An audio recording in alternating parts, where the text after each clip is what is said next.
बिस्मिल्लाहिर्रहमानिर्रहीम। नाज़रीन मोहतरम, अस्सलामु अलैकुम वरहमतुल्लाहि वबरकातुहू। नाज़रीन मोहतरम, आज हम कुरान मजीद बुरहान रशीद के हवाले से समाअत फरमाएंगे। सबसे पहले इस बात को अच्छी तरह जहन में बिठा लें, पूरे कुरान मजीद फ़ुरक़ान हमीद में 30 सिपारे हैं। कुरान मजीद फ़ुरक़ान हमीद में कुल जो सूरतें हैं वो 114 हैं, और कुरान मजीद फ़ुरक़ान हमीद में जो कुल आयतें हैं वो 6666 हैं। पूरे सिपारे पूरे कुरान में 30 सिपारे हैं, 114 सूरतें हैं, 6666 आयतें हैं।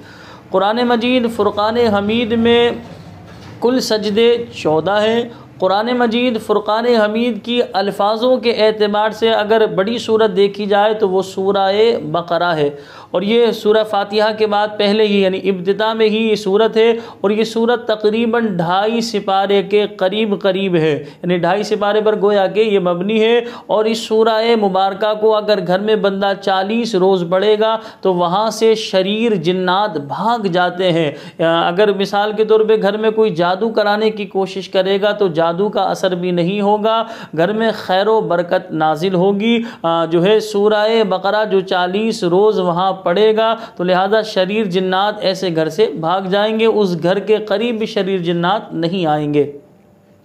कुरान पाक की अल्फाज के एतबार से सबसे छोटी सूरत देखी जाए तो वो सूरह कौसर है, इन्ना अअतैनाकल कौसर। कुरान मजीद फ़ुरक़ान हमीद में मक्की सूरतें भी हैं और मदनी सूरतें भी हैं। तो मक्की सूरतें और मदनी सूरतें आपने लिखी हुई देखी होंगी, इससे क्या मुराद है? एक कौल तो उलमा का ये है कि जो मक्की सूरतें वो हैं जो मक्का मुकर्रमा में नाजिल हुई, और मदनी सूरतें वो हैं जो मदीना मुनव्वरा में नाजिल हुई। लेकिन एक कौल उलमाए इस्लाम का ये है कि आप अलैहिस्सलातु वस्सलाम के हिजरत करने से पहले यानी मदीना मुनव्वरा की तरफ हिजरत करने से पहले जो सूरतें आयतें नाजिल हुई तो लिहाजा वो मक्की आयतें या मक्की सूरतें कहलाती हैं, और आप अलैहिस्सलातु वस्सलाम के हिजरत फरमा जाने के बाद जो है जो आयतें या सूरतें नाजिल हुई उन्हें मदनी सूरतें या मदनी आयतें कहा जाता है। तो दोनों बातें अपनी अच्छी तरह जहन में रखिएगा कि बाज़ उलमा ने यह कहा कि मक्की सूरतें उन्हें कहा जाता है जो मक्के में नाजिल हुई, और मदनी उन्हें कहा जाता है जो मदीने में नाजिल हुई। और एक कौल के मुताबिक ये जो हिजरत से पहले सूरतें नाजिल हुई वो मक्की है, जो हिजरत के बाद नाजिल हुई उन्हें मदनी सूरतें कहा जाता है। तो कुरान मजीद फ़ुरक़ान हमीद में 14 सजदे हैं। अगर कोई शख्स इन 14 सजदों को एक ही मजलिस में तिलावत करे और तिलावत कर लेने के बाद इन 14 सजदों को अदा करे, और 14 सजदे ये कर लेने के बाद अल्लाह पाक की बारगाह में दुआ मांगे, तो लिहाजा अल्लाह तबारक व तआला बंदे की दुआ को कबूल फरमाएगा। कुरान मजीद फ़ुरक़ान हमीद के हर लफ्ज़ पर अल्लाह तबारक व तआला बंदे को 10 नेकियां अता फरमाएगा। हर लफ्ज़ नहीं बल्कि हर हर्फ पर अल्लाह रब्बुल आलमीन 10 नेकियां अता फरमाएगा। देखिए अलिफ लाम मीम, तो अलिफ अलग है, लाम अलग है, मीम अलग है, तो इन सब में यानी अलिफ लाम मीम पढ़ा तो गोया के इंसान को 30 नेकियां मिली।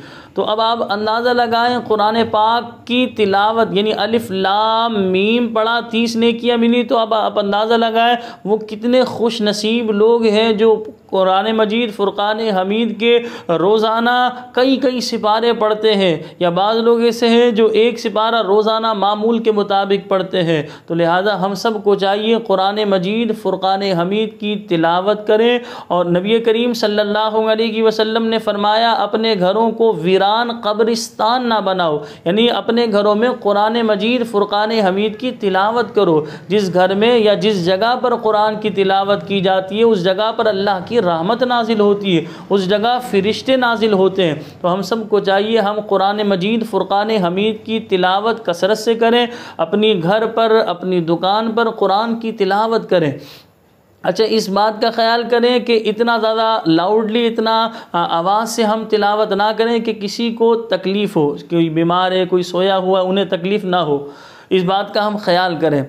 तो लिहाजा अपने घरों में भी हम कुरान पढ़ें और दुकान पर भी अपनी कुरान पढ़ें, तो लिहाजा अल्लाह तबारक व तआला रहमतें बरकतें नाजिल फरमाएगा। या अपने ऑफिस में, फैक्ट्री में, या जहाँ भी आप काम करते वहाँ कुरान की तिलावत कीजिए, बरकतें रहमतें नाजिल होंगी। ये मुख्तलिफ यानी कुरान मजीद फ़ुरक़ान हमीद के हवाले से ये चंद बातें हमने आपके सामने बयान की। अगर हम बात करें कि सबसे पहले कुरान मजीद फ़ुरक़ान हमीद की कौन सी सूरह मुबारक नाजिल हुई, तो वो सूरह अलक़ है। इक़रा बिस्मि रब्बिकल्लज़ी खलक़, इसकी शुरू की कुछ आयतें सबसे पहले नाजिल हुई, यानी सबसे पहले अल्लाह तबारक व तआला ने इन्हें नाजिल किया।